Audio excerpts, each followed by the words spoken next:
Hola, mi nombre es Leonardo Medel y soy coordinador de matemática de Algeduc. Le doy la bienvenida al eje de medición. ¿Qué aborda este eje? Imagina que tienes que acercar un sector y no tienes una herramienta para medir su longitud. ¿Cómo lo harías? Probablemente utilizarías tu cuerpo o algún elemento cotidiano, pasos, una varilla u otro objeto similar como unidad de medición. Este eje, el de medición, es el que te permitirá resolver este y otro tipo de situaciones en las que se requiere medir algún atributo de un objeto, ya sea longitud, área, volumen, capacidad, masa, etc. Utilizando primero unidades informales y luego enfrentando la necesidad de aprender a utilizar unidades de medida estandarizadas para mayor consistencia y universalidad. ¿Cómo evoluciona la trayectoria desde primero a cuarto básico y en adelante? En primero básico, se comienza identificando la longitud de objetos cotidianos con términos simples como largo y corto. En segundo básico, se continúa trabajando con longitud, pero se incorporan las unidades de medida no estandarizadas y estandarizadas en el contexto de la resolución de problemas. Luego, en tercero básico, se complejiza la medición de longitud, estudiando el perímetro de figuras regulares e irregulares.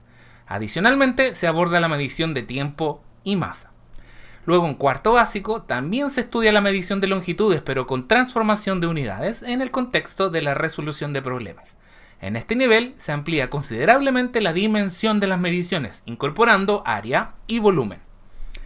Niveles superiores se profundizan en los conceptos anteriores, vinculando área y perímetro, construyendo figuras geométricas bajo ciertas condiciones y trabajando con elementos tridimensionales y dos-dimensionales de cuerpos geométricos.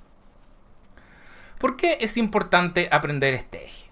Desde una perspectiva matemática, el aprendizaje de este eje es importante porque sienta las bases del proceso de medición, entretejiendo aspectos formales e intuitivos. Por ejemplo, si tuviéramos que responder la pregunta, ¿cuál es el lago más grande del mundo? Quizás vendrían muchas ideas a nuestra mente. ¿Será el más profundo? ¿O el que tiene mayor superficie? ¿O el que ocupa un mayor volumen? ¿O el que tiene el mayor contorno? Ciertamente, la noción grande es demasiado ambigua como para responder la pregunta con certeza. Y aquí es que surge nuestra primera gran idea. Incluso antes de medir, debemos definir cuál es el atributo medible que deseamos cuantificar. Solo entonces podremos continuar con nuestro proceso. Luego, debemos definir la unidad de medida a utilizar. Como ya hemos mencionado, esta puede ser no estandarizada o estandarizada.